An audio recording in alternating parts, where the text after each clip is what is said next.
ഒരിക്കൽ കുറെ മധുരക്കിഴങ്ങ് നടാനായി ഒരു കൃഷിക്കാരൻ കാട്ടിലെത്തി. കിഴങ്ങു നടുന്നതിന് മുൻപായി അയാൾ ആ മണ്ണ് നന്നായി ഉഴുതുമറിച്ചു. മനുഷ്യന്റെ മണം പിടിച്ച് ഒരു കരടി അവിടെ എത്തി. കൃഷിക്കാരാ, ഞാൻ നിന്നെ തിന്നാൻ പോവുകയാണ്, വിശന്നു വലഞ്ഞ കരടി പറഞ്ഞു. എന്റെ പൊന്ന് കരടിച്ച, എന്നെ കൊല്ലരുതേ. പകരം ഈ മധുരക്കിഴങ്ങ് വളർന്നു വരുമ്പോൾ ഞാൻ അതിന്റെ വേര് മാത്രം എടുത്തിട്ട് തലപ്പ് മുഴുവൻ നിനക്ക് തരാം. ശരി, കരടി സമ്മതിച്ചു. പക്ഷെ എന്നെ പറ്റിക്കാൻ നോക്കിയാൽ ഞാൻ നിന്നെ കടിച്ചു തിന്നും. ഇങ്ങനെ പറഞ്ഞിട്ട് കരടി മരങ്ങൾക്കിടയിൽ മറഞ്ഞു. മധുരക്കിഴങ്ങുകൾ വലുതായി. കൃഷിക്കാരൻ കിഴങ്ങ് പറിക്കാൻ ചെന്നു.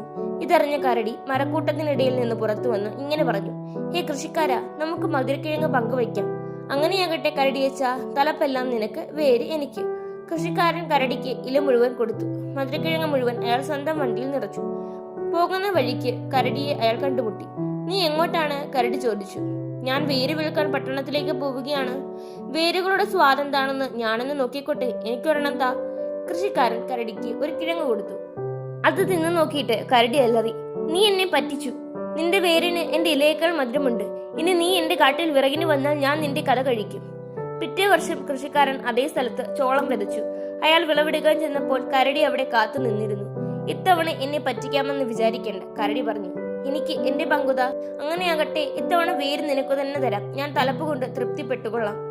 അവർ ചോളം പിഴുതെടുത്തു. കൃഷിക്കാരൻ കരടിക്ക് വേരെല്ലാം കൊടുത്തിട്ട് കതിരെല്ലാം സ്വന്തം വണ്ടിയിൽ നിറച്ച് കൊണ്ടുപോയി. കരടി വേര് ചവച്ചു തുടങ്ങി. പക്ഷേ തടി കടിച്ചു തിന്നുന്നത് പോലെയായിരുന്നു അത്. കരടിക്ക് ഭയങ്കര ദേഷ്യം വന്നു. അന്നു തൊട്ട് കരടിയും കൃഷിക്കാരന് നിത്യശത്രുക്കളായി തീർന്നു.